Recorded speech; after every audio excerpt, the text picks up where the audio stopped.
pints per hour, liters per hour, efficiency of dehumidifiers in large commercial, and actually even not large. Here we have water, and the amount of energy required to remove a single pint of water and the energy efficiency. When you must understand, dehumidifiers, they only give you their rating, say at 80 degrees and 50% humidity. I'm using that as an example for the majority, maybe, of certain companies that sell dehumidifiers. For example, on a room this size, that's 40 feet by 30 feet. And if you look right up there, there's one dehumidifier right there. And they're both exactly the same dehumidifiers, but the output of each dehumidifier in pounds of water per hour or liters. So one dehumidifier that was just replaced under warranty put out 355 pints in a 24-hour period of time. This is taking a 1-hour average. So all we went to is the condensate line coming out of each dehumidifier and took its line and put it straight into a bucket and measured for 1 hour. The room temperature is 60 degrees.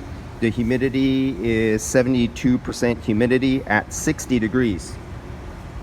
The brand new dehumidifier right out of the box produced 355 pints, and you would divide that down to come up to the, and I go by liters, but everybody watching this, majority of it is going to think in pints and gallons and pounds and not kilos, so I'll keep it English here in America with our screwed up math.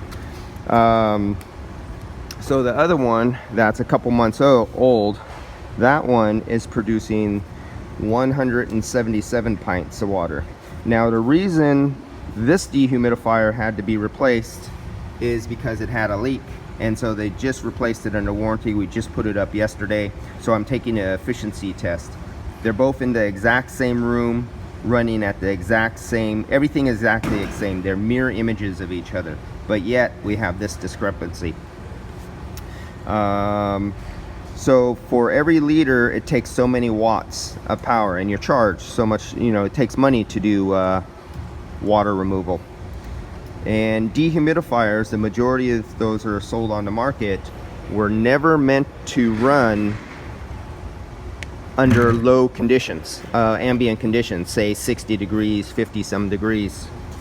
Where in this particular situation, at the end of the processing run, we're bringing temperatures, duct temperatures coming out into the room at 54 degrees, 50 degrees the last few days, and they're having trouble lowering the humidity. So now we got to figure out how much more dehumidification is needed and what kind of dehumidifiers, because standard dehumidifiers were never ever meant to run in low ambient temperatures. And so this is where either there's a company that specifically makes the dehumidifiers for running in in areas of in the 50s degrees, 40 degrees, or I'm going to add hydronic reheat to the air handlers and do some customization. But you also have, in this processing unit, you have how many pounds of water are fed into the room, and then measure how many pounds come out of the air handler per hour, how many pounds come out of the dehumidifier per hour, and then there's air leakage in the room.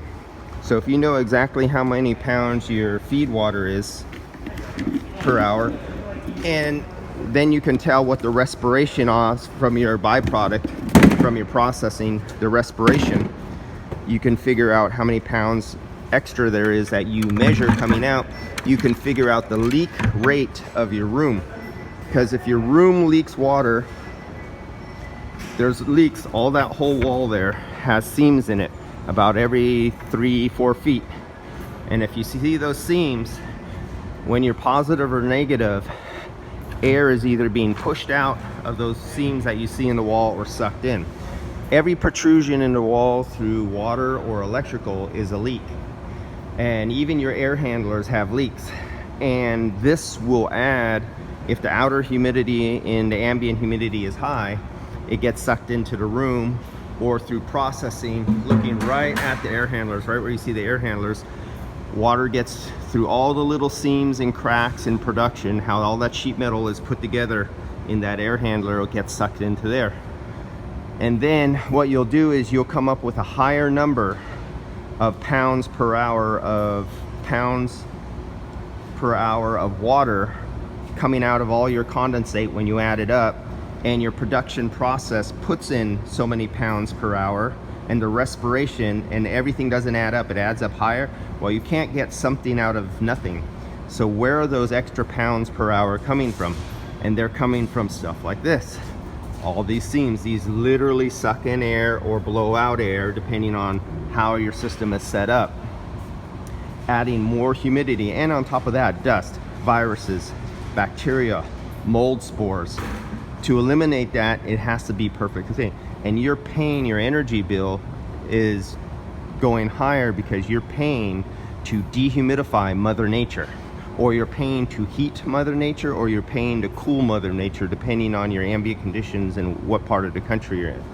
So by not paying attention to your processes of your construction of the room, it consumes extra energy. That all can be added up by using math. So that's it, the end of this one. And all you got to see was water and buckets being carried around in a big white box room. But by doing this, I now have a discrepancy between this dehumidifier, which just got replaced yesterday under warranty because it had a leak and it stopped working.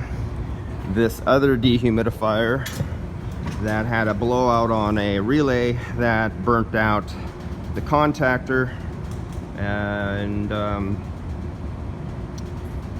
now what I'm noticing is 177 pints per hour and 55 pints, not per hour, in 24 hours. All right guys, I'll see you later. This has been an adventure.